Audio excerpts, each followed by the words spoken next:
네, 국회에서 개헌과 관련된 논의는 늘 항상 있어 왔었는데요. 이번 20대 국회 마지막 쟁점이 역시 또 개헌 논의를 두고 뜨겁게 달아오르고 있습니다. 이번 20대 국회 오는 29일까지가 임기인데요. 국민 개헌 발안제를 두고 갑론을박이 뜨겁습니다. 이 개념이 무엇인지 먼저 간략하게 설명을 해드리면요. 말 그대로 국민들이 개헌안을 발의할 수 있도록 하자는 내용입니다. 현재 헌법에 보면은요.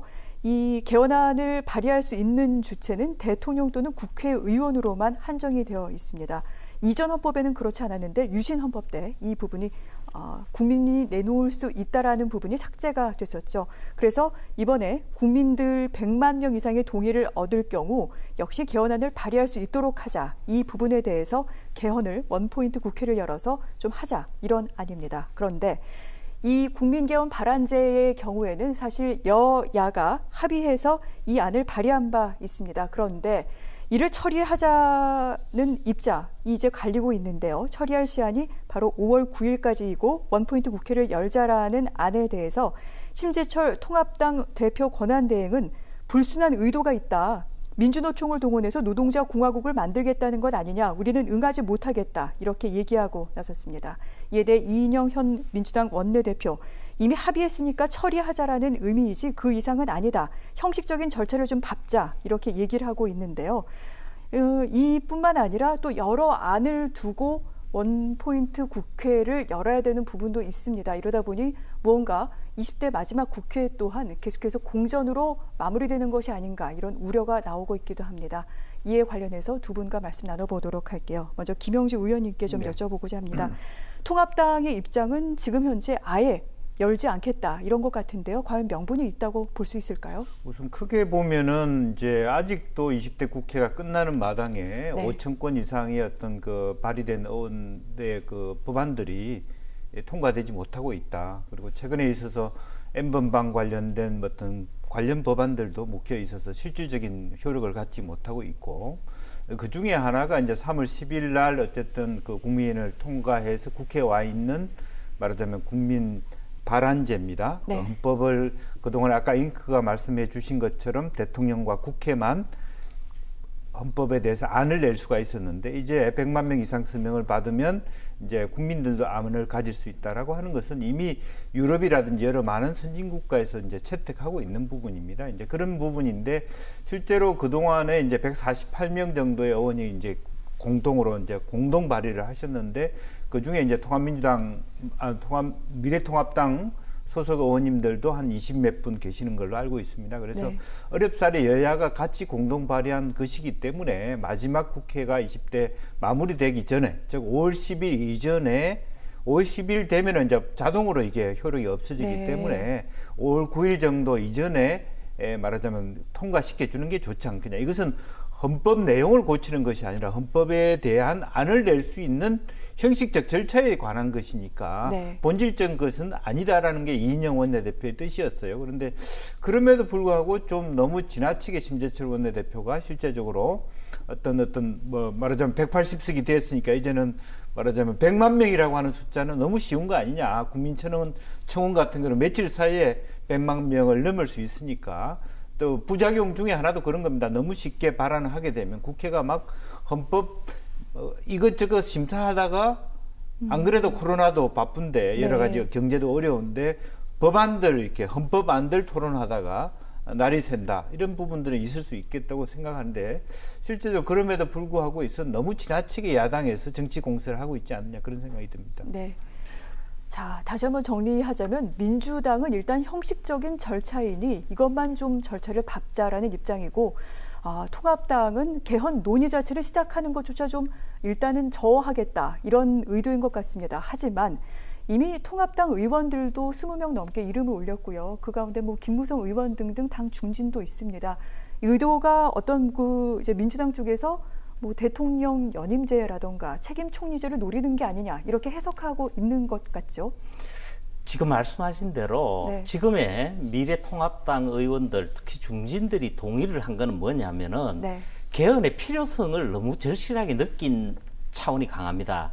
그러다 보니까 방금 말씀하신 대로 대통령 4년 중임제라든지 또 일부 의원들은 의원 집정부제에 대한 그 미련이 있었던 겁니다. 네. 그런데 이런 일부의 의견에도 불구하고 지금 새로 총선으로 구성되는 이 미래통합당 입장에서는 네. 다수의 의원들의 반발과 저항이 굉장히 강했을 겁니다.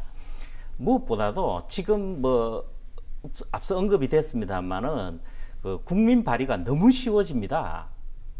그동안 뭐 대통령이나 국회의원의 경우에 과반이 돼야 발의가 가능하거든요. 네. 그러다 보니까 어려웠던 점은 이해가 되지만 대표성이 너무 약한 거예요.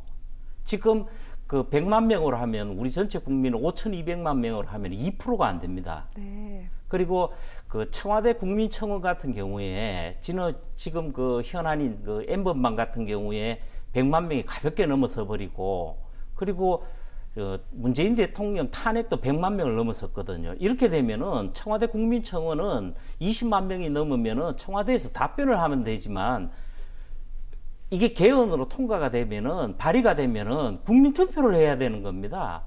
그리고 지금 뭐 민주노총이라든지 네. 그리고 또 여러 시민단체를 중심으로 해서 100만 명이 넘는 세력도 있고 서명을 통해서 100만 명 넘는 일은 어렵지가 않아요. 또 아까 나온 부분에서 72년에 폐지는 됐지만 그 네. 이전에 설치할 때도 뭐냐면은 그때 당시는 이승만 정부 때인데 조직대 동원이 정권적 차원에서만 가능했습니다. 그렇게 해서 4.4 오입하려고 했던 개헌안이라든지 향후에도 입법 주도권, 그러니까 개헌을 포함한 입법 주도권을 지속적으로 강화시키기 위한 차원의 의도가 깔려 있습니다. 네. 그래서 끝으로 뭐 말씀드리자면은 네. 분명히 고쳐야 될 개헌 내용은 있습니다. 내용은 있는데 그 때문에 이런 국민 개헌 발안제라 그래서 발의를 너무 쉽게 하는 경우는 더 문제가 될 수 있다.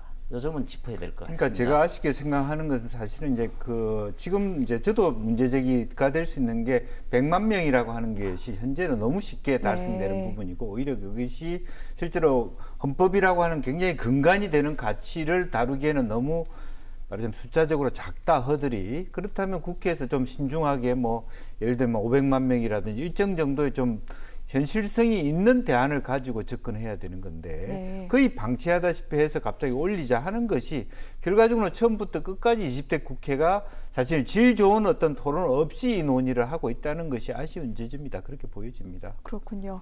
개헌안을 발의할 때부터 이 부분에 대한 좀 심도 있는 고민이 필요했었는데 60일 동안 그냥 여야 모두 그냥 보고만 있다가 지금 와서 인원수라던가 여러 가지 형식적인 절차에 얽혀서 논란을 벌이는 모습 결코 보기 좋지만은 않을 것 같습니다.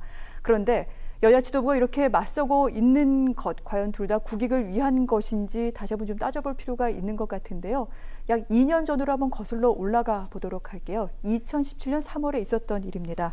당시 박근혜 전 대통령 탄핵이 벌어지고 난 뒤 이제 대통령 선거를 앞두고 있는 상황에서 19대 대선과 개헌 국민투표를 동시에 논의하자고 자유한국당에서 그렇게 안을 제안을 했습니다. 그러면서 개헌에 찬성하는 국민이 압도적으로 많기 때문에 이 같은 안을 좀 처리하자. 개헌을 정쟁 도구로 삼아선 안 된다 얘기를 했죠. 민주당 이에 대해 한여름밤의 꿈 같은 일이다. 이렇게 일갈한 바가 있습니다. 여야를 가리지 않고 정치권은 연례 행사처럼 개헌에 대한 입장을 계속해서 바꿔오고 있는데요.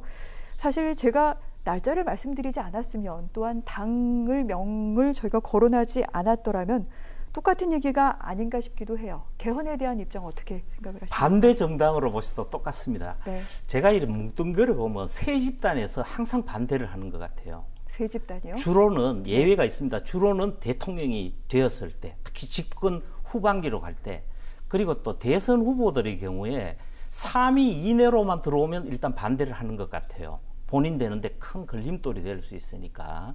그리고 집권 여당이 하자는 것에 대해서 동력을 걸고 야당의 경우에 대체로 반대합니다. 네. 지금 이 경우도 사실은 본질과 너무 다른 발의 요건을 놓고 개헌을 다루고 있고 그 내용을 원포인트로 한다는 것에 대해서는 저로서는 굉장히 아쉬움이 큽니다.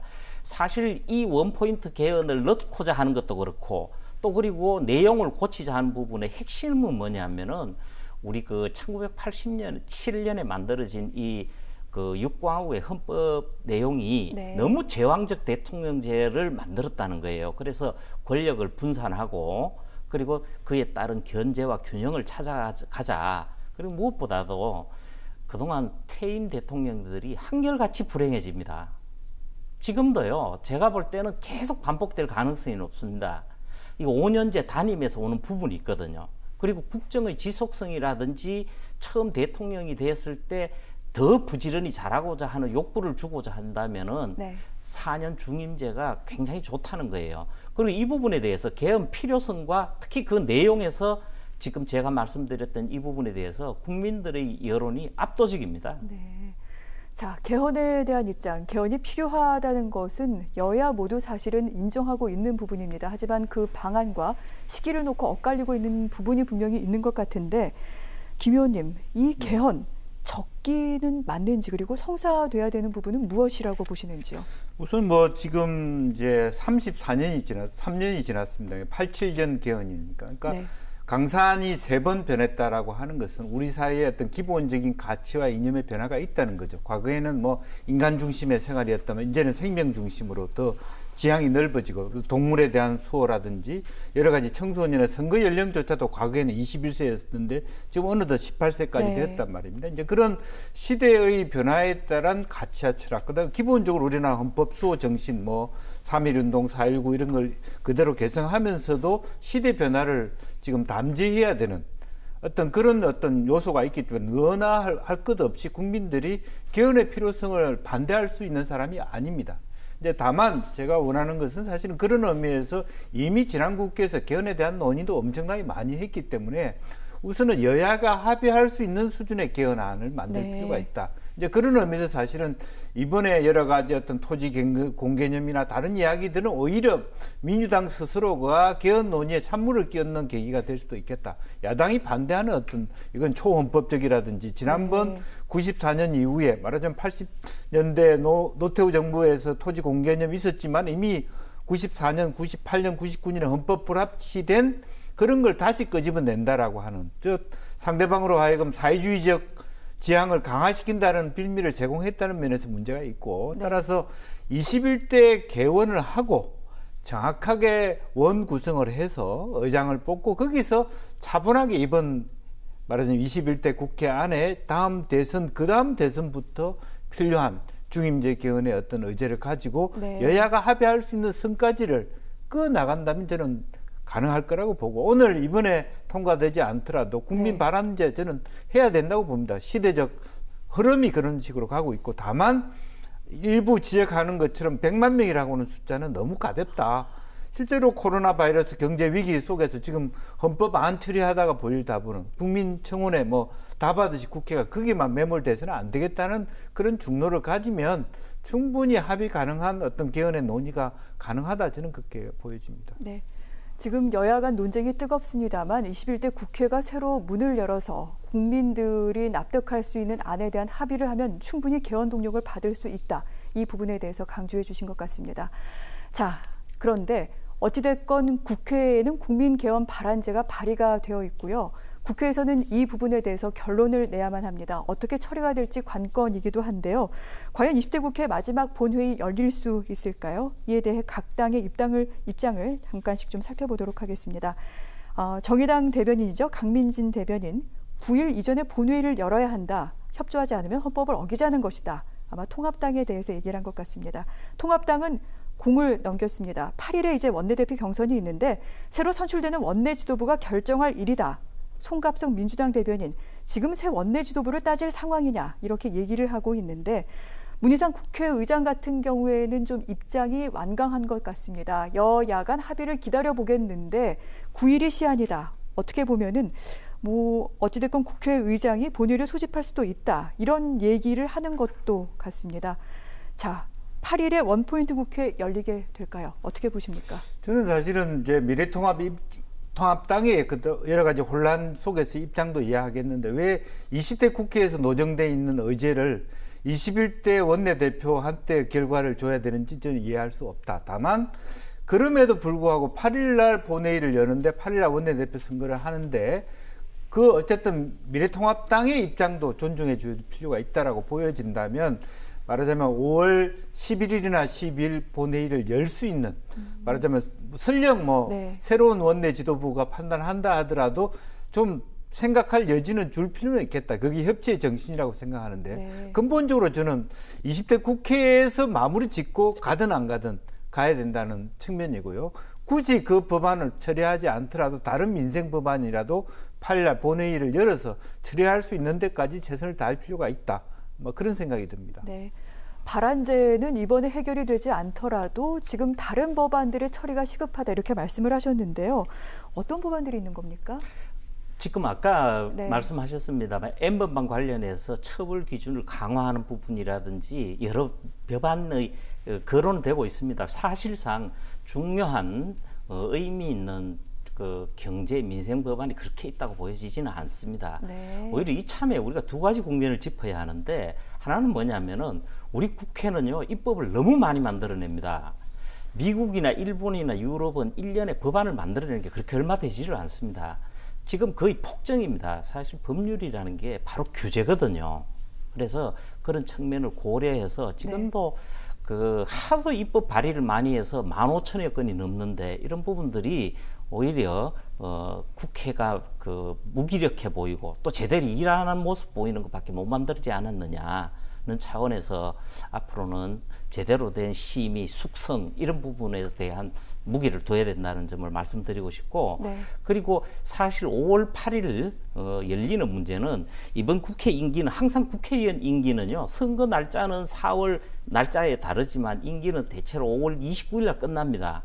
그래서 이번에 29일 끝나는데 기한은 있는데 다른 무엇보다도 저는 열린다고 보는 것이 문희상 국회의장께서 이번 그 국회가 다 하기 전에 네. 개헌 문제를 다뤘다는 것을 남겨놓고 싶어하지 않냐고 봐요. 그래서 이런 점으로 봤을 때에 물론 의결 정족수가 안 되기 때문에 부결됩니다. 부결되는데 어떤 정치적으로 국회를 열었다, 본회의의 의안으로 올렸다, 상정했다 이런 부분의 차원에서 접근하기 때문에 열릴 가능성이 높다고 봐야 될 것 같습니다. 그렇군요. 국회 본회의는 여야가 합의를 하지 않더라도 국회의장이 소집해서 열 수가 있습니다. 아마도 개헌에 대한 논의가 있었다라는 기록은 20대 국회의 마지막 사안으로 남지 않을까 그렇게 생각을 해보게 되고요. 개헌의 본격적인 공은 21대 국회로 넘어가게 될 것 같습니다.